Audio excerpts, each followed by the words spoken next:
The mission was simple. Better hydration. They told me I needed electrolytes, so I thought, Gatorade. Then I looked at the ingredients. What a scam. How about liquid IV? It's way more expensive and it's still super weak. Finally, rockstar podcaster Andrew Huberman. He suggests LMNT.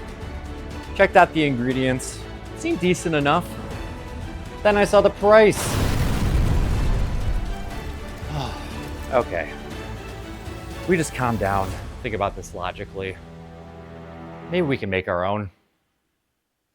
Commercially available electrolyte powders are either overpriced, underpowered, or both.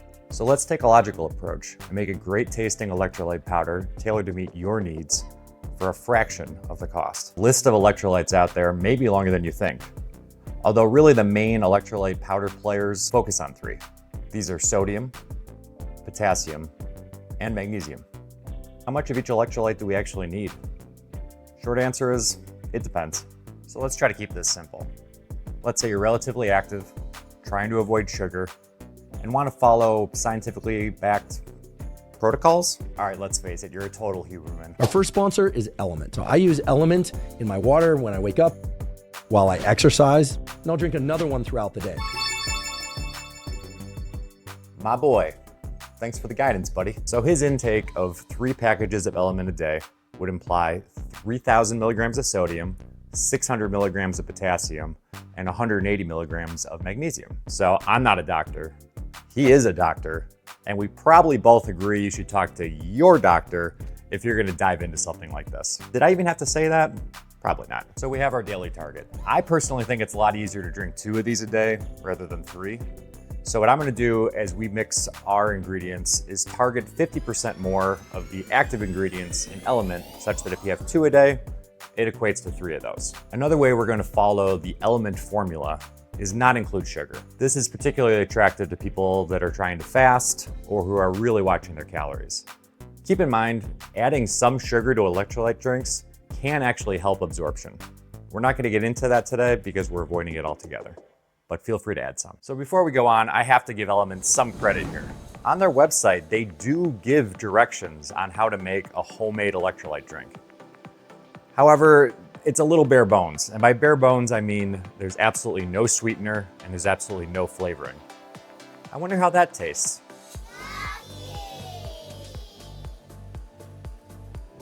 After some trial and error, I really feel like I found a formula that hits on all the key pillars while having no sugar and tasting pretty darn good. Let's start with the most straightforward ingredient and work our way down to ones that involve a little bit more thought. First ingredient, sodium. I wonder what has sodium. Get it? Because never mind. Just 3/4 of a teaspoon provides the 1,500 milligrams of sodium that we're going to need. 2 times 1,500 being 3,000 a day.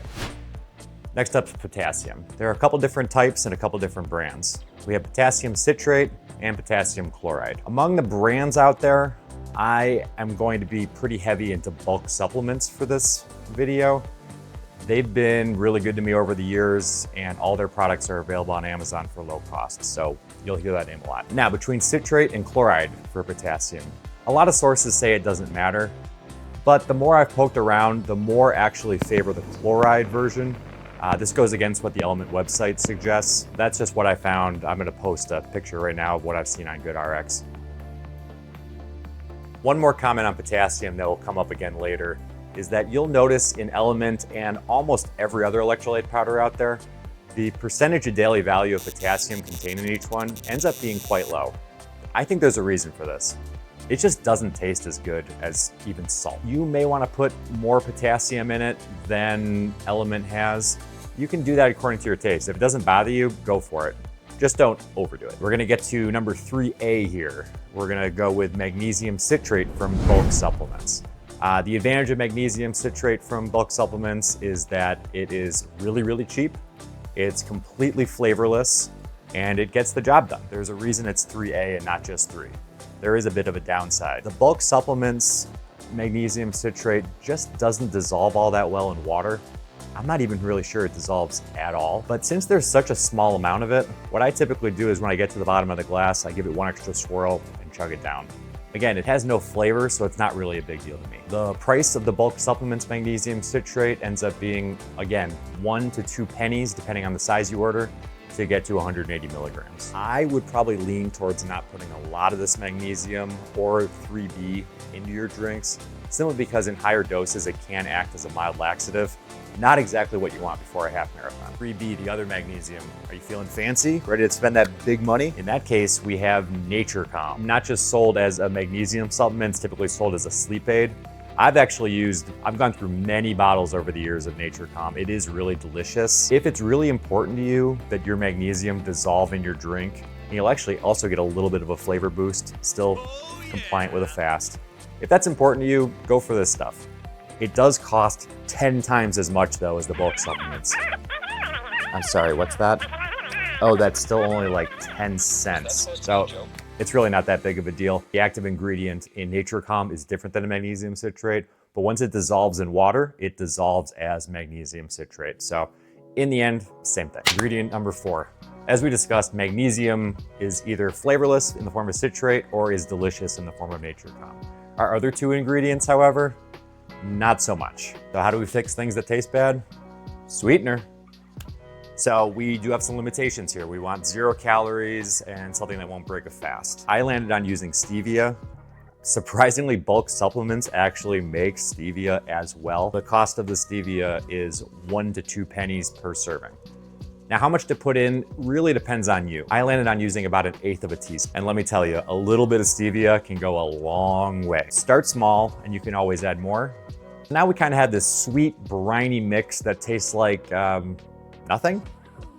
So to fix this, we need to flavor it with something. I ended up searching quite a bit and landed on True Lime packets. They make lots of different flavors, but really the lemon and the lime are the 2 that have a fraction of a calorie, and pretty much unanimously agreed they do not raise insulin levels at all. So I went with those. I think they taste fantastic. I put 1 in per drink, cost between 5 and 7 cents a drink. Those are the 5 main ingredients you need to make your own electrolyte mix. I would not mix them all together, like multiply them by 100, put them all in one big container. The reason for this is that some of them are heavier than others, more powdery than others.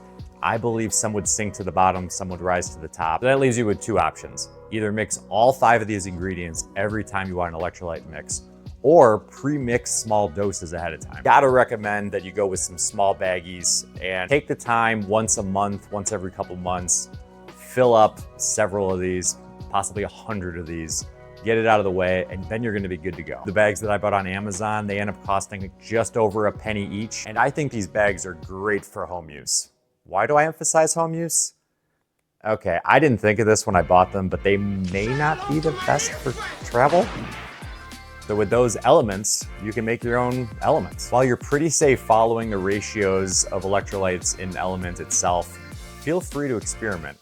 Again, I wouldn't go too high on the magnesium or the stevia, but I would consider bumping up the potassium if you don't mind the taste. Just like that, rather than spending several dollars a day or more on other electrolyte powders, you have your own at home for between 20 and 50 cents a day. That's in the range of 90% less. Thank you so much for watching this video. I'm really interested in moving forward with this. A like or even a subscription would mean so much. Help shed some of the light from the YouTube gods upon me. Oh yeah, that's the stuff. That's the stuff. Thanks for joining the flow.